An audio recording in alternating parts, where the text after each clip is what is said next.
Hello everyone, I'm the Ragnaross, and welcome to Ragnaross' story time. This is the first one. So we're going to tell you a story about when Mark and I went on vacation together.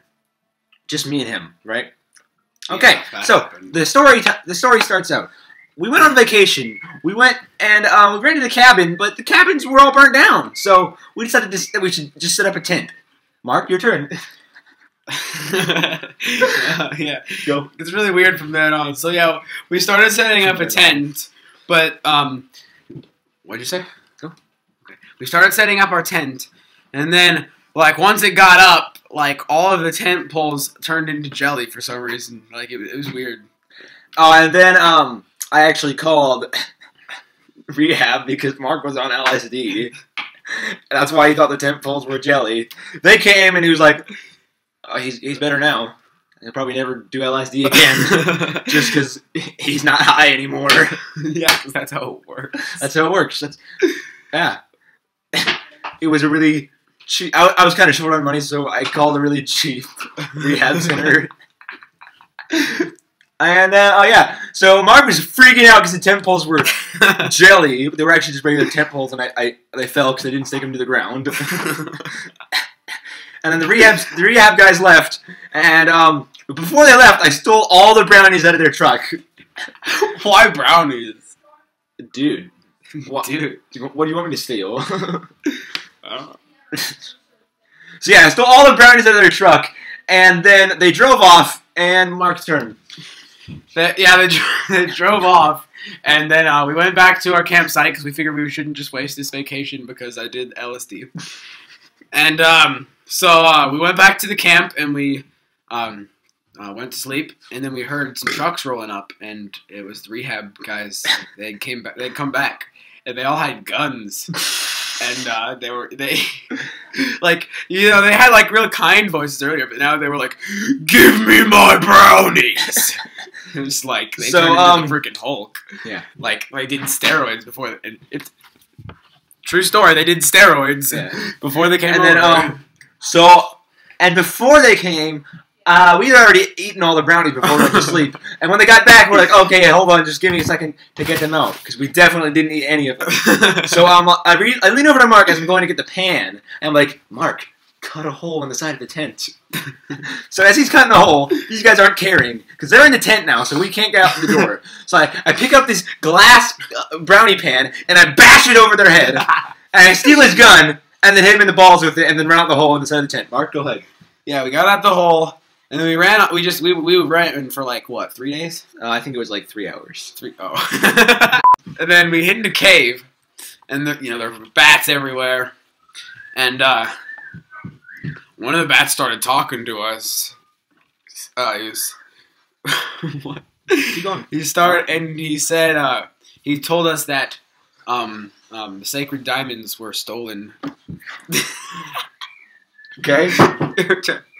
And then, so yeah, this bat captain told Mark, because I can't speak bat. Mark can speak bat. Yeah, wait. But only like 5 hours after he's on LSD. because it was 2 hours after the rehab guys came, and then 3 hours of running when they came the second time. So yeah, it's been 5 hours. So Mark can only speak to bats 5 hours after he does LSD. So yeah, I could do it right now if I right. wanted to. This is how you say hello in bat. This bat starts squeaking at Mark, and Mark starts screaming back at it.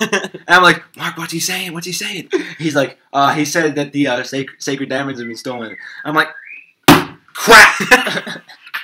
So, I take a spatula out of my pocket, and I give it to the bat as a token of our appreciation for this information. And he's like, what'd he say again? He said, WTF, man, I can't use spatulas. So yeah, he said that, and I until just now, I didn't know why Mark like punted him out of the air, and then like all the other bats came flying at him, and then they punted him into the air. So then I just ran away, and Mark caught up with me eventually. So I'm like, dude, what do you want to do with these sacred diamonds? They're gone. We're never gonna get them back. We don't even know who stole them. And then Mark can tell you what happened after that. Yeah. So he said that. And then I had like slightest bit LSD's still in me, so I puked all over him. And Me? Yeah. I remember that. Yeah, and then he found this map in all of the puke, and so he looked in it, and it was a map to the Sacred Diamonds, and so we followed the map, and it took us, what was it, 7 weeks? You want me to pick it up from there? 7 weeks? How long was it till we... It was 7 days. Oh, and then, yeah, just 1 week, Ross. Yeah. Why did you say, okay, whatever.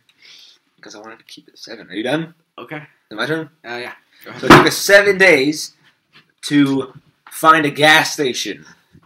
We didn't need gas because we don't have licenses, so we can't drive.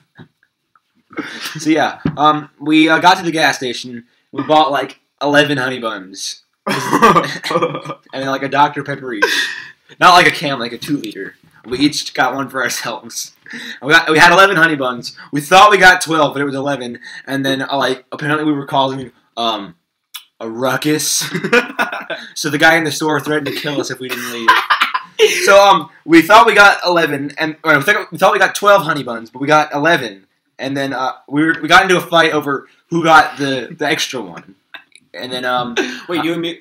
Who? I can't. You and me. You and me got into a fight. Yeah. But yeah, we got into a fight over whoever got the 11th honey bun.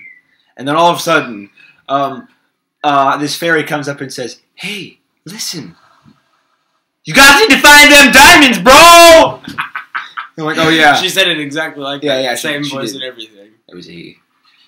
Fairies are like that. You can't tell if they're guys or girls. So I'm like, okay, and I reached in my back pocket for the map. And I'm like, dude, I can't find the map. And Mark was like, hey, maybe you left it in your backpack. Oh yeah, good idea. And then I'm like, crap, I left my entire backpack back at the gas station. So Mark's got this great idea. Mark, you can tell him what it was. How you got my backpack back? Yeah, we were like, how far was it? Like 20 feet away from the gas station by then? I was 20 inches. Okay, so we were 20 inches away from the gas station, and I decided, dude, I have an idea. We should walk all the way around the gas station, and then we'll be right at the front door again. And Ross was, that's genius. So we walked all the way around the gas station, but in the back of the gas station, we found this man. He was wearing torn up clothes, and his hair was on fire. It was. So, and then he looked at us and asked us if we wanted some money. And we said, yeah, we want money. And then he gave us 10 cents. Yeah. Yeah. And then we kept going, and then we got back inside the gas station. Ross picked up his backpack. But then he looked inside, and it was full of rocks. You can continue. And I'm like, dude, my backpack is full of rocks. And he's like, Mark was like, dude, backpack's full of rocks? I'm like, dude, my backpack's full of rocks. And the store clerk sees that we're back. So he shoots Mark in the foot. He shot Mark in the foot, right? And then Mark's screaming in pain. I'm like, this isn't my backpack, because I realized that there was my name on the inside of it. But I didn't put my name on. Why did you write it on the inside? No. My name was on the inside of this backpack. Oh. My real backpack didn't have my name on the inside. So I take the rocks and I throw them at the store clerk, and he falls over. I think he decided we're not worth it, so he went to sleep, and then some sort of red liquid came out of his head. I guess it was sleep juice. Sleep juice, bro. So I'm like, what I else wake up in sleep juice all the time, yeah. so. So we're like, dude, where's my funny. backpack? And Mark was like, the hobo. So then we take one of the rocks, the big one, the biggest one. It's this big. So we go back around to the back, and the hobo is gone.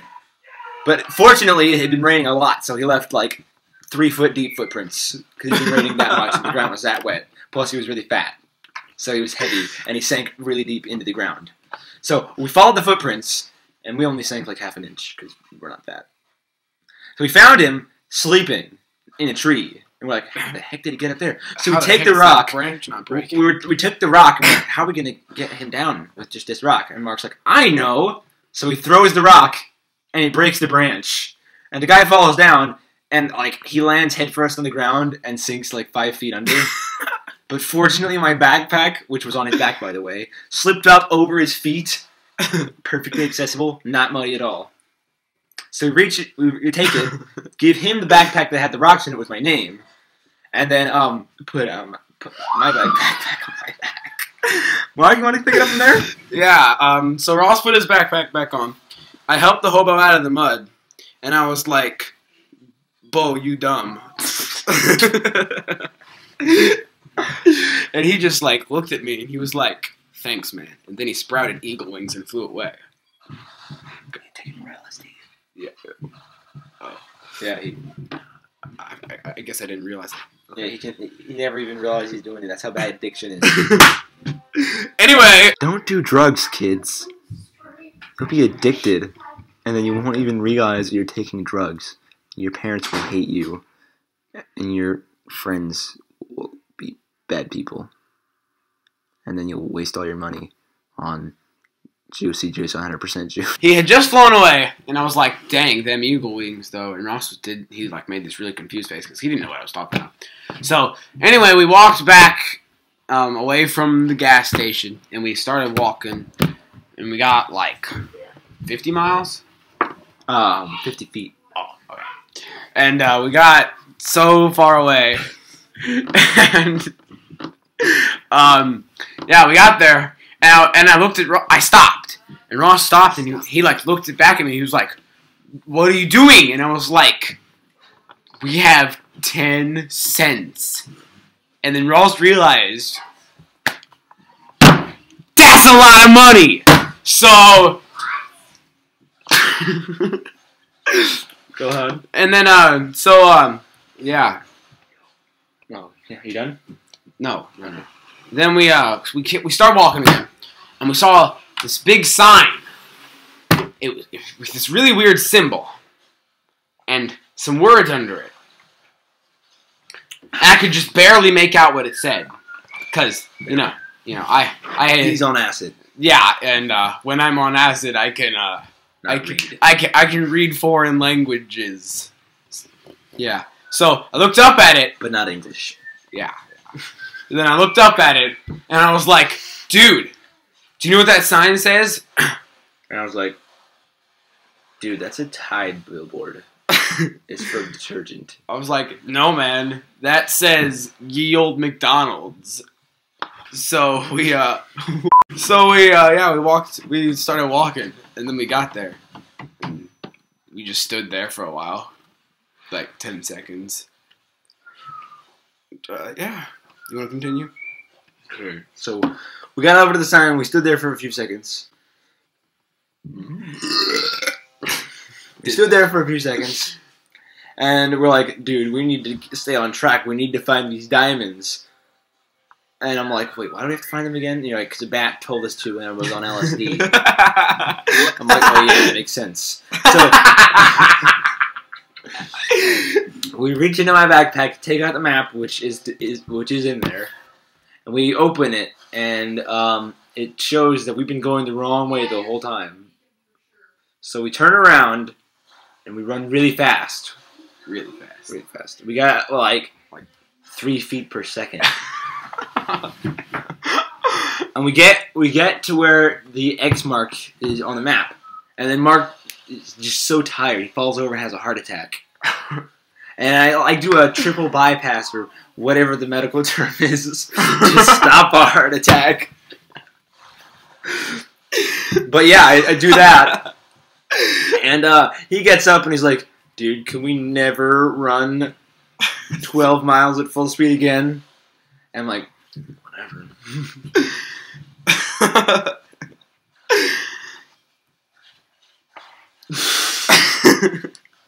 Yeah, so I'm like, "Okay, Mark, I'm tired. Start digging." And he's like, "Dude, we don't even have." He's like, "Dude, how can I dig?" I'm like, "Why not? We don't even have shovels."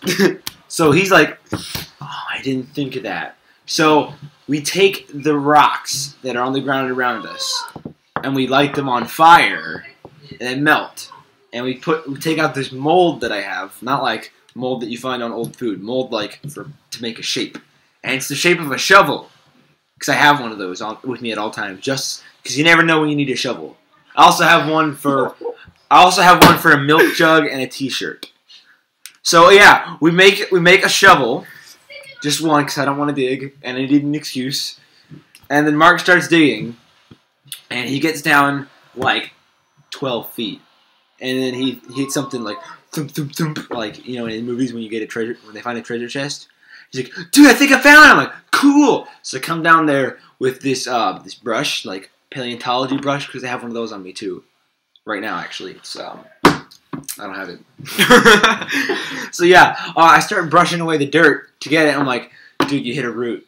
You just killed a tree. And then a tree falls over and blocks the exit to the hole. And Mark can continue it from there.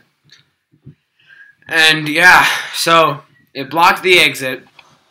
We looked up, and we were stuck. We were so stuck. So, and I couldn't see. All the way stuck. I couldn't see the shovel in my hand, so I couldn't dig anymore. Keep going. So I thought, we need something else to dig with. I can't see my shovel. I accidentally hit, some dirt. So then I'm like, dude, I don't even know what we're gonna do. So I start rifling through my backpack. I find anything we can use that can make it to where Mark can see what he's doing, so we can dig.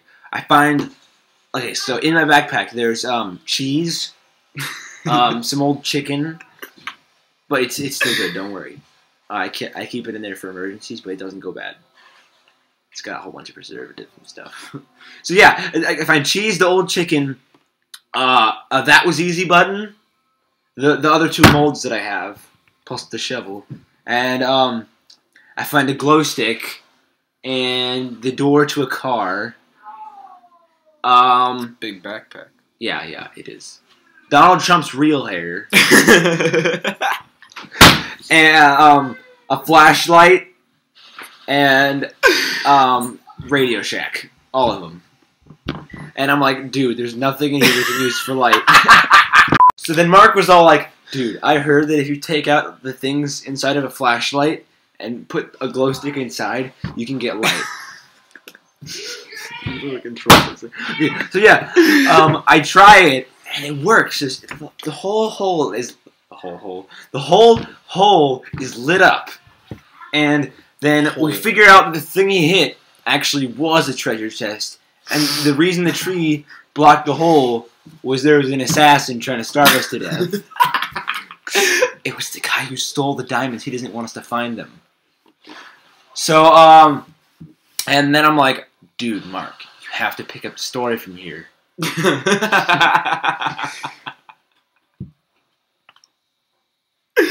Okay, so wait, where did you stop? I lost. We realized that you had found the chest. Oh, okay. So we start trying to open the chest, right, and then right. I could be a rapper. Anyway, so then we start trying to open the chest with this new magic. Go. This new magic glow stick. We'll call it a glow light. A glow light, yeah. So we start. We were looking at the chest and we were like, wow, that's like treasure chest.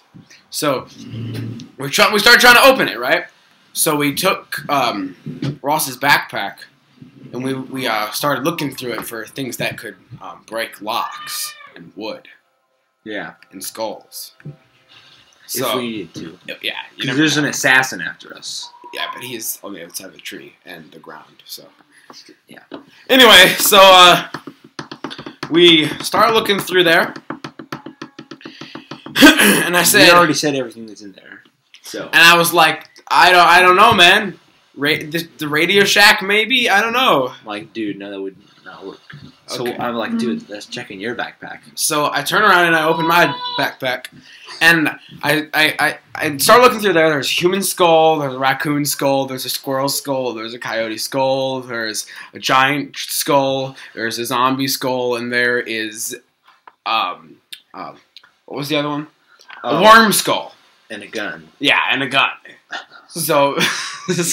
Oh, and a decapitating skull. Oh, and a jar of flesh-eating beetles. Yeah. So we start. I'm like, I don't know. Maybe one of these skulls could work, because I have a lot of random skulls for some reason. But then I was like, dude, why don't you just shoot the lock off? And he's like, dude, it's not even loaded. It's just to scare people. Yeah. The only thing that this thing shoots is warning shots, and I have like 5 of those. So can't waste my warning shots. They're blanks. Yeah. You could go on and put the milk away. Alright, have fun with that.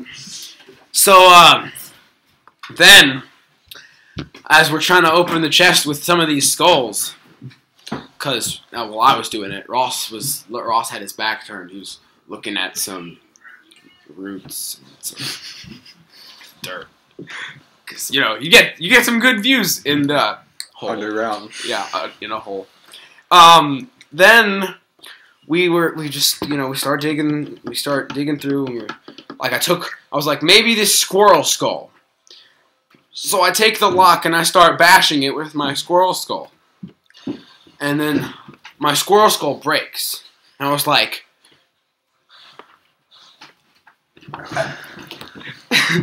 that it was important to me. And then I was like, wait, I know exactly what could break this lock. It's in your backpack. He asked me what, and I said, Donald Trump's real hair. That thing can do anything. oh yeah, that's why he cut it off. Because he's actually not a bad guy.